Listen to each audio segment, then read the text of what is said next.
ಇದನ್ನು ಯಾಕೆ ವಿದ್ಯಾರ್ಥಿಗಳಿಗೆ ಹೇಳ್ತೇನೆ ಅಂತಂದರೆ, ನಮ್ಮ ಹುಡುಗರು ಅಥವಾ ನಮ್ಮ ವಿದ್ಯಾರ್ಥಿಗಳಿಗೆ ಒಂದು ಇನ್ಫೀರಿಯಾರಿಟಿ ಇರುತ್ತೆ.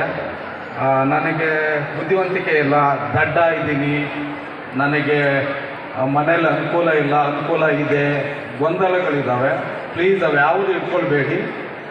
ಛಲ ಇದ್ದರೆ, ಒಂದು ಆ್ಯಟಿಟ್ಯೂಡ್ ಇದ್ದರೆ, ನಾನು ಸಾಧಿಸ್ತೇನೆ ಅನ್ನೋದ ಕಮಿಟ್ಮೆಂಟ್ ನಿಮ್ಮ ಹತ್ರ ಇದ್ದರೆ 100% ಜೀವನದಲ್ಲಿ ನೀನೇನು ಅಂದ್ಕೊಳ್ತೀಯ ಅದನ್ನು ಸಾಧನೆ ಮಾಡ್ತೀರಿ ಅನ್ನೋದು ಇತಿಹಾಸ ಅನೇಕ ವ್ಯಕ್ತಿಗಳನ್ನ ಹೇಳ್ಕೊಟ್ಟಿದೆ.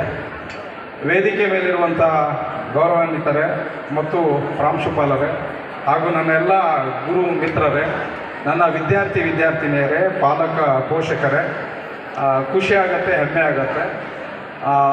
ಯಾಕೆಂತ ಅಂದರೆ ಸಾಗರ ಅಂತ ಅಂದರೆ ಒಂದು ಮಲೆನಾಡು ಅಂತ ಅಂದರೆ ಒಂದು ಶಿಸ್ತು ಇದೆ, ಮಲೆನಾಡು ಅಂತ ಅಂದರೆ ಒಂದು ಸೌಮ್ಯ ಇದೆ, ಮಲೆನಾಡು ಅಂತ ಅಂದರೆ ಒಂದು ತ್ಯಾಗ ಇದೆ, ಮಲೆನಾಡು ಅಂತ ಅಂದರೆ ಹೋರಾಟ ಇದೆ. ನಾನು ಇದನ್ನು ಸುಮ್ಮನೆ ಹೇಳಲ್ಲ, ಎಲ್ಲರೂ ಹೀಗೆ ಹೇಳ್ತಾರೆ ಹಾಗೆ ಹೇಳ್ತಾರೆ ಅಂತ ಹೇಳಿ. ಈ ಸಾಗರ ಅಥವಾ ಈ ಮಲೆನಾಡಿನ ಇತಿಹಾಸವನ್ನು ನೋಡಿದಾಗ ನಾ ಹೇಳಿದ ಎಲ್ಲ ಅಂಶಗಳು ಒಂದೊಂದು ಇತಿಹಾಸವಾಗಿ, ಒಂದೊಂದು ಅಧ್ಯಾಯವಾಗಿ ನಿಮ್ಮ ಮುಂದೆ ನಿಲ್ತವೆ. ಸೊ ಅಂತಹ ಇತಿಹಾಸವನ್ನಿರುವಂಥ ಜಾಗ ಈ ಸಾಗರದ ಜಾಗ. ಅದರಲ್ಲೂ ಈ PU ಕಾಲೇಜ್ ಇದೆಯಲ್ಲ, ಇದಕ್ಕೆ ಇದರದ್ದೇ ಆದ ಇತಿಹಾಸ ಇದೆ. ನಿಮಗೆ ನಿಮ್ಮ ಗುರುಗಳು ಹೇಳ್ತಾರೆ ಅಥವಾ ಇಲ್ಲಿನ ಜನ ಹೇಳ್ತಾರೆ.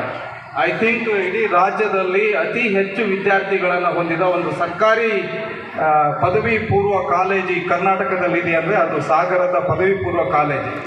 ಸೊ ಆ ಕಾರಣಕ್ಕಾಗಿ ಇದಕ್ಕೆ ವಿಶೇಷತೆ ಇದೆ. ಯಾಕೆ ಇದೆ ಅಂತಂದರೆ, ಇಲ್ಲಿನ ಗುರುಗಳಿರ್ಬೋದು, ಇಲ್ಲಿನ ವಿದ್ಯಾರ್ಥಿಗಳಿರ್ಬೋದು, ಇಲ್ಲಿನ ಪರಿಸರ ಇರ್ಬೋದು, ಇಲ್ಲಿನ ಶಿಕ್ಷಣ ಇರ್ಬೋದು, ಇದೆಲ್ಲವೂ ಸಹಿತ ತನ್ನ ಪಾತ್ರವನ್ನು ವಹಿಸ್ತಾ ಇದೆ. ಸೊ ಆ ಕಾರಣಕ್ಕೆ ಈ ಕಾಲೇಜಿಗೆ ಒಳ್ಳೆಯ ಭವ್ಯವಾದ ಇತಿಹಾಸ ಇದೆ ಮತ್ತು ಗೌರವ ಇದೆ. ಅದನ್ನು ಕಾಪಾಡೋದು 2 ಜನ. ಒಂದು ಇಲ್ಲಿನ ಶಿಕ್ಷಕರು, ಎರಡನೇದು ನೀವು ವಿದ್ಯಾರ್ಥಿಗಳು. ವಿದ್ಯಾರ್ಥಿ ಜೀವನದಲ್ಲಿ ನೀವು ಹೇಗೆ ಅದನ್ನು ಬೆಳೆಸ್ಕೊಂಡು ಹೋಗ್ತೀರಿ, ಆ ಮಟ್ಟದಲ್ಲಿ ಅದು ಬೆಳ್ಕೊಳ್ತಾ ಹೋಗುತ್ತೆ. ವಿದ್ಯಾರ್ಥಿಗಳೇ, ನಾನು ಹೆಚ್ಚು ಮಾತಾಡಲಿಕ್ಕೆ ಹೋಗಲ್ಲ, 2-3 ವಿಷಯ ಹೇಳಿಬಿಟ್ಟು ಮಾತಾಡಿ ಮುಗಿಸ್ಬಿಡ್ತೇನೆ. ಯಾಕಂದರೆ ನಿಮಗೆ ಸಾಂಸ್ಕೃತಿಕ ಕಾರ್ಯಕ್ರಮ ಇದೆ, ಡ್ಯಾನ್ಸ್ ಇದೆ, ಕಲ್ಚರಲ್ ಪ್ರೋಗ್ರಾಮ್ ಇದೆ, ಅದನ್ನು ನೋಡಬೇಕು, ಖುಷಿ ಪಡಬೇಕು, ಸಂತೋಷ ಪಡಬೇಕು. ಈ ಜೀವನದ ಸಂತೋಷ ಪಡಬೇಕಂತ ಅಂದರೆ ಜೀವನಕ್ಕೆ ನಿಮಗೆ ಬೇಸ್ಮೆಂಟ್ ಬೇಕು. ಈ ಬೇಸ್ಮೆಂಟೇ ನಂಗೆ ಸರಿ ಇಲ್ಲ ಅಂದರೆ ನಾನು ಸಂತೋಷ ಪಡಲಿಕ್ಕಾಗಲ್ಲ. ಅದಕ್ಕೆ ಹೇಳ್ತಾ ಇದ್ದೀನಿ, ವಿದ್ಯಾರ್ಥಿ ಜೀವನ ಸುಂದರವಾದ ಜೀವನ, ವಿದ್ಯಾರ್ಥಿ ಜೀವನ ಗೋಲ್ಡನ್ ಏಜ್ ಅಂತ. 100% ವಿದ್ಯಾರ್ಥಿ ಜೀವನ ಗೋಲ್ಡನ್ ಏಜ್. ವಿದ್ಯಾರ್ಥಿ ಜೀವನ ಭಾಳ ಸುಂದರವಾದದ್ದು. ಯಾಕೆಂತ ಅಂದರೆ ಆ ಸಮಯದಲ್ಲಿ ನಿನಗೆ ಜಾತಿ ಅನ್ನೋದಿರಲ್ಲ. ನಿನ್ನ ಪಕ್ಕದಲ್ಲಿ ಯಾರು ನಿಮ್ಮ ಹುಡುಗ, ನಿನ್ನ ಸ್ನೇಹಿತ, ನಿನ್ನ ಫ್ರೆಂಡು ಯಾವ ಜಾತಿ ಅಂತ ಇರಲ್ಲ. ಮತ್ತು ನಿಮ್ಮ ವಿದ್ಯಾರ್ಥಿ ಜೀವನದಲ್ಲಿ ನೀನು ಬಡವ, ನೀನು ಶ್ರೀಮಂತ ಅನ್ನೋದು ನಿಮ್ಮ ಹತ್ರ ಇರೋದೇ ಇಲ್ಲ.